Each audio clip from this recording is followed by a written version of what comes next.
Middle-aged nerd do anything he can to sleep with a woman for the first time ever. At 40-year-old everyone should have had sex, right? Well, that is not the case of a middle-aged nerd, Andy Stitzer, who would do anything he can to sleep with a woman for the first time ever. To make himself more attractive, Andy starts acting out of character by getting waxed and going home with a drunken lady. But will all these efforts get him laid? The scene cuts to reveal Andy in his bedroom with an erection. He walks straight to the bathroom with it and gets prepared for work. In Andy's apartment, there is a collection of action figures and video games everywhere. Most of the action figures are still perfectly boxed. These are his own special ways of keeping himself busy. Andy goes to work riding his bicycle and resumes on time as usual.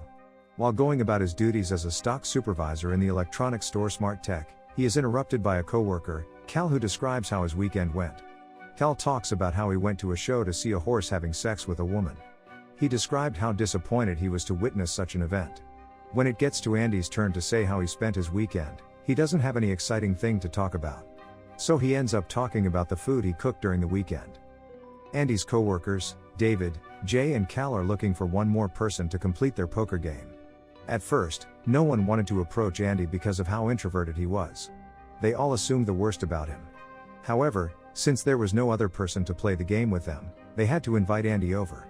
Surprisingly, Andy agreed to the arrangement and looked forward to it. While playing the game, Andy's coworkers started talking about their past sexual exploits. Jay was always cheating on his girlfriend and he did not have any plans of stopping anytime soon. David was still obsessing over his ex-girlfriend and this constantly annoyed the others. David sees sex as an activity that brings about soul ties and bonds two individuals. On the other hand, Andy gives an awkward description of sex. It made everyone on the table to come to the conclusion that he was a virgin. Andy was speechless and did not know how to defend himself. He tried denying it, but no one bought the idea. In fact, his response confirmed it even more. Being a shy and introverted person, Andy became very ashamed. He blamed himself for allowing the other boys to know about his sexual life. When they were done playing the game, Andy returned home. However, he could not sleep throughout the night, as he feared the consequences of the incident. What if everyone finds out that he is a virgin? What would they say about him? Sadly, everything that Andy imagined happened the following day. He is mortified upon discovering that everyone else at work has learned about the secret, including their boss Paula, who is attracted to him and later privately offers to take his virginity. Paula told Andy that they could be sexual partners. Andy replied by telling her that he would think about it. Meanwhile, the humiliation got so much for Andy that he almost quits his job. When the mockery got too much for him to bear, he ran out of the shop in frustration. David follows Andy and does his best to console him. He also recommends that Andy should try harder to get laid. At the same time, Andy's coworkers become determined to help Andy achieve this. They all give differing advice on how to interact with women. David invites him to join them for a speed dating event and unsuccessfully tries to reconnect with his ex-girlfriend Amy there. The pair even gets into a heated argument. When Amy switches over to Cal's table, he accuses her of playing with his friend's emotions. Cal could not explain how they were always stumbling on Amy everywhere. It seemed like Amy was giving David false hope that they would eventually get back together. However, Amy reveals that David has been the one stalking her. According to Amy, she had changed her line and email address but doesn't know how David still manages to contact her. Reluctantly, Cal apologized to her about the behavior of his friend. Back in Andy's apartment, he is calling the customer care service of a drug company to find out how he can get rid of his erection. The Indian man at the other end advises him to focus his mind on something else or try having sex. Jay drags Andy to various social events, all in the attempt to get him hooked up with a lady. In one of the parties, Jay advises Andy to chat with a drunken woman. Jay felt this would be an easier catch for his friend. Andy finally sees a lady that was drunk and starts talking with her. After a while, the lady tells Andy that they should leave the party together. Although Andy wasn't drunk, he did not know how to drive a car. So he left the drunken lady to handle the steering wheel. This later turned out to be the biggest mistake of the night. On the road, the drunken lady drives crazily and vomits on his face. Andy immediately lost interest in having sex with her. The following day, he related the whole incident to his coworkers. Although they all laughed at him, Jay apologized for not telling him not to allow the drunk lady drive the car. That was one rule that he missed and it almost cost him his life. At work, Jay convinces Andy to improve his attractiveness by going to wax his chest. Not knowing how painful the whole process was, Andy agrees to it. Jay books the appointment for him and they all go there together. Jay stops midway because he could no longer bear the pain. Jay also sets him up with a prostitute, thinking that it would be a faster way to get him disvirgined. All these efforts made by Jay ends with embarrassing results for Andy. Andy tells Jay to stop trying, because he could no longer tell whether Jay was trying to help or ruin him. While attending to a customer, Andy makes friends with a lady named Trish Piedmont. After chatting for a few minutes, Trish gives Andy her number and informs him that her shop was across the road. Her job is to help people to sell their products online and then collect a commission.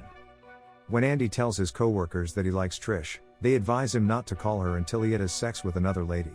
That way, he would not disgrace himself and lose her respect. Elsewhere, Cal advises Andy to ignore some of Jay's suggestions.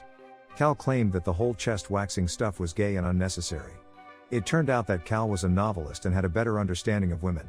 He told Andy that the best way to get girls to like him was to simply be confident and ask them questions instead of talking about himself. Cal told Andy that it is a skill that he had used for years and it was always productive. Andy practices this on a bookstore clerk named Beth, who quickly becomes intrigued by him. Jay's girlfriend discovers a note where Jay had written down some of his sexual escapades. Jay lied to her that the note belonged to Andy at work. Determined to get to the root of the matter, Jay's girlfriend follows him to work and approaches Andy, who quickly covers up for Jay by admitting to everything that Jay had told her. David gives Andy his pornography collection, encouraging him to masturbate. Andy declines and refuses to accept it from him. David responds by shouting in the neighborhood. The only way Andy could avoid getting embarrassed was to accept the pornography collection. Andy finally summons courage and goes across to Trish's office. They both got talking and were obviously fond of each other. Andy eventually gets a date with Trish. At the end of their first date, they almost have sex but are interrupted by her teenage daughter Marla. Marla storms out angrily accusing her mom of having sex and yet discouraging her from doing the same thing. Andy tries to explain to her that they weren't having sex but she wouldn't listen. The next time the Andy and Trish met, they discussed the whole incident. Trish revealed that she had 3 kids and one of them had also given birth. Trish then suggests to Andy that they should postpone having sex, and Andy enthusiastically agrees. They decide to abstain until their 20th date. Their relationship flourishes over the following weeks. Andy hangs out with Trish's children and grandchild. Trish also encourages Andy's dream of starting a business and helps fund it by selling his collectibles. After Marla argues with Trish over wanting birth control, Andy takes her to a group information session at a sexual health clinic, where she is mocked for being a virgin. Andy admits his own virginity to defend her, earning him Marla's respect.